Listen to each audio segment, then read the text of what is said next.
Hello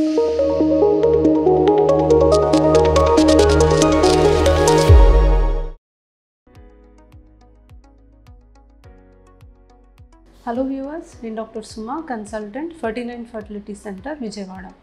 smoking and alcohol వల్ల సంతానలేమి సమస్యలు వస్తాయా? సో చాలామంది కామన్గా మమ్మల్ని అడుగుతూ ఉంటారు, మా హస్బెండ్ స్మోక్ చేస్తారు, డ్రింక్ చేస్తారు మేడం, దానివల్ల మాకు సంతానలేమి సమస్యలు వస్తున్నాయా, దానికి ఏం చేయాలి అనేది అడుగుతూ ఉంటారు. సో స్మోకింగ్ అండ్ డ్రింకింగ్ అనేది క్వైట్ కామన్గా చూస్తూ ఉంటాము. మగవాళ్ళలోనే కాదు, ఈ మధ్య ఆడవాళ్ళలో కూడా అటువంటి ప్రాబ్లమ్స్ చూస్తున్నాము. అండ్ ఎక్కువ శాతం ఆడవాళ్ళు ప్యాసివ్ స్మోకర్స్గా ఉంటున్నారు. అంటే హస్బెండ్ స్మోక్ చేస్తున్నప్పుడు ఆ స్మోక్ అనేది వాళ్ళు కూడా ఇన్హేల్ చేయడం వల్ల ప్యాసివ్ స్మోకింగ్కి గురవుతున్నారు.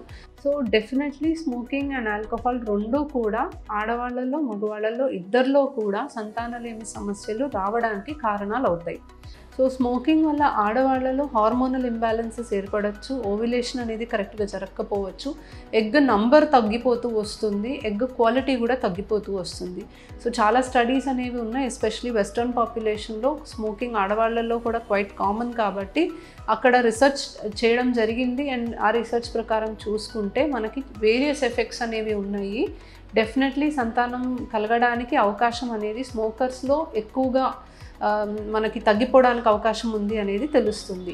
సో ఈవెన్ ప్యాసివ్ స్మోకింగ్ అంటే వాళ్ళే డైరెక్ట్గా స్మోక్ చేయకపోయినా ఆ స్మోక్కి వాళ్ళు ఎక్స్పోజ్ అయినా కూడా వాళ్ళకి ఎగ్ నెంబర్ తగ్గిపోవడానికి కానీ, ఎగ్ క్వాలిటీ తగ్గడానికి కానీ, మెన్స్ట్రల్ డిస్టర్బెన్సెస్ రావడానికి కానీ, ఓవ్యులేషన్ ఎఫెక్ట్ అవ్వడానికి కానీ, హార్మోనల్ ఇంబ్యాలెన్సెస్ రావడానికి కానీ అవకాశం ఉంది అని మనకి రీసెర్చ్ ప్రకారం తెలుస్తుంది.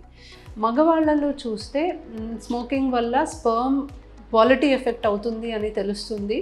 ఆకారం కరెక్ట్గా ఉన్న కణాలు తగ్గుతాయి అండ్ మనకి స్పర్మ్ అనేది క్వాలిటీ తగ్గడం వల్ల ప్రెగ్నెన్సీ రాకపోవడానికి రీజన్ అవుతుంది అనేది రీసెర్చ్ ప్రకారం తెలుస్తుంది. ఇకపోతే ఆల్కహాల్ కన్సంప్షన్కి వస్తే డెఫినెట్లీ కొన్ని స్టడీస్లో చాలా తక్కువ క్వాంటిటీలో ఆల్కహాల్ తీసుకుంటే ఎఫెక్ట్ ఉండదు అని తెలుస్తుంది. కానీ ఎంత క్వాంటిటీ అనేది కరెక్ట్గా క్వాంటిఫికేషన్ లేదు కాబట్టి కంప్లీట్గా ఆల్కహాల్ అవాయిడ్ చేయడమే మంచిది. ఆల్కహాల్ కన్సంప్షన్లో వల్ల కూడా మనకి ఎగ్, స్పర్మ్ రెండు ఎఫెక్ట్ అవ్వడానికి అవకాశం ఉంది.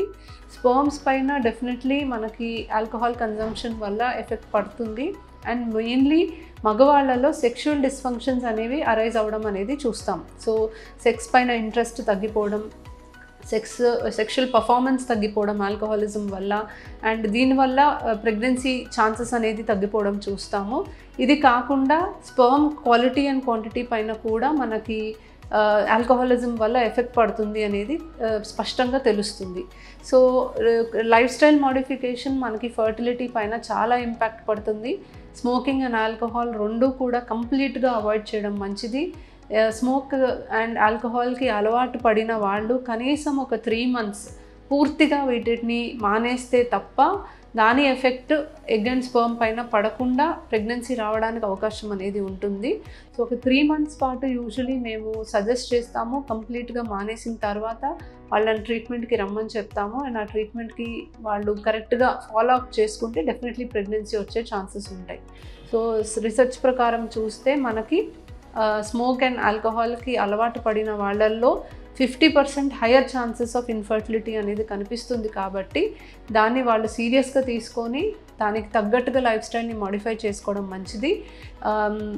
బాగా అడిక్ట్ అయిన వాళ్ళకి డెఫినెట్లీ అది మానేయడం అనేది ప్రాబ్లం అవ్వచ్చు. బట్ ఇప్పుడు చాలా హెల్ప్ గ్రూప్స్ అనేవి ఉన్నాయి. సో దానికి మీరు సంప్రదించి తగ్గ జాగ్రత్తలు తీసుకుంటే, ఇప్పుడు ఎస్పెషలీ స్మోకింగ్ డీ అడిక్షన్కి కొన్ని నికోటిన్ టాబ్లెట్స్ అనేవి వస్తున్నాయి, ఆల్కహాల్ డీ అడిక్షన్కి రకరకాల థెరపీస్ వస్తున్నాయి. సో దానికి మీరు సంప్రదించి తగ్గ జాగ్రత్తలు తీసుకుంటే మంచిది. Thank you.